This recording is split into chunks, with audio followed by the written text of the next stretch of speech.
বন্ধুরা, আমি ডালিয়া বাহারি রান্না রেসিপিতে তোমাদের জানাই অনেক অনেক স্বাগত। তোমরা সবাই কেমন আছো? নিশ্চয়ই ভালো আছো। আমিও এখানে মোটামুটি ভালোই আছি। তাই তো আবার এসে গেলাম নতুন একটা রেসিপি নিয়ে তোমাদের সাথে শেয়ার করব বলে। আজকের এই রেসিপিটার নাম হলো চিকেন মুলকাতানি।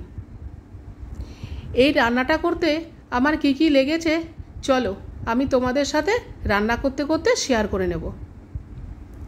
প্রথমে গ্যাসটা জ্বালিয়ে আমি কড়াইটা বসিয়ে দেব গরম হবার জন্য। কড়াইটা গরম হলে আগের থেকে ধুয়ে রাখা মাংসটা আমি কড়াইতে দিয়ে দিলাম আর দিলাম পরিমাণ মতো জল। এবার একটা ঢাকনা দিয়ে আমি 10 মিনিটের জন্য মাংসটা সিদ্ধ হতে বসিয়ে দেব। মাংসটা একটু সিদ্ধ হয়ে এলে 10 মিনিট পর ঢাকাটা তুলে আমি মাংসটা জল সমেত একটা বাটিতে ঢেলে নেব। এবার আমি কড়াইটা বসিয়ে দেব গরম হবার জন্য। তাতে দিয়ে দেব পরিমাণ মতো সর্ষের তেল আর দেব একটা দারচিনি টুকরো, 4টে এলাচ আর 2টো লবঙ্গ। এবার কড়াইয়ের তেলেতে ওটা ফোড়ন দিয়ে আমি 2টো বড় পেঁয়াজ আগের থেকে স্লাইস করে কেটে রেখেছিলাম, সে পেঁয়াজটা আমি কড়াইতে দিয়ে দিলাম। এবার কড়াইতে দিয়ে একটু নাড়াচাড়া করে একটু ভাজা ভাজা হলে পেঁয়াজটা তাতে আমি দিয়ে দিলাম আগের থেকে বেটে রেখেছিলাম 7-8টা পাকা কাঁচা লঙ্কা, 8-9টা রসুনের কোয়া আর গোটা ধনে 3 চামচের মতো, সেটা আগে বেটে রেখেছিলাম, সেই পেস্টটা আমি দিয়ে দিলাম। দিয়ে তার মধ্যে দিলাম আন্দাজ মতো হলুদ আর লবণ। এবার মশলাটা আমি একটু ভালো করে কষে নেব।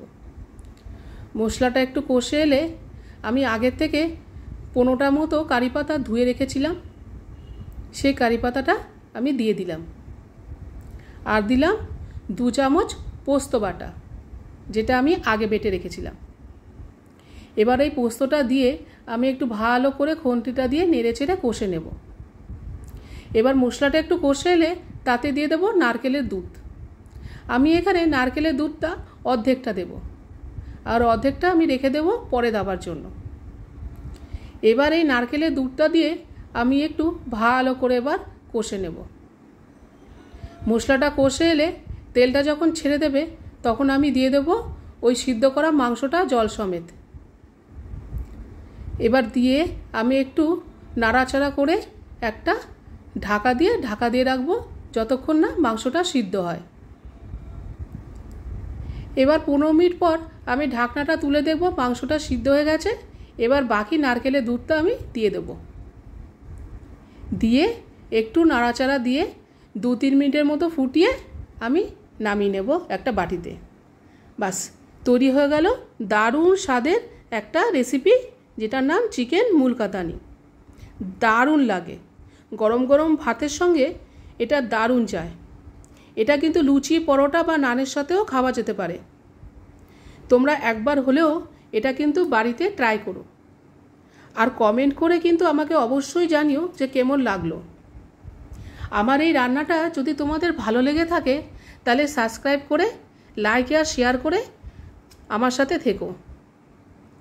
আজকের মতো আসি, আবার আরেকদিন একটা নতুন রেসিপি নিয়ে আমি হাজির হব।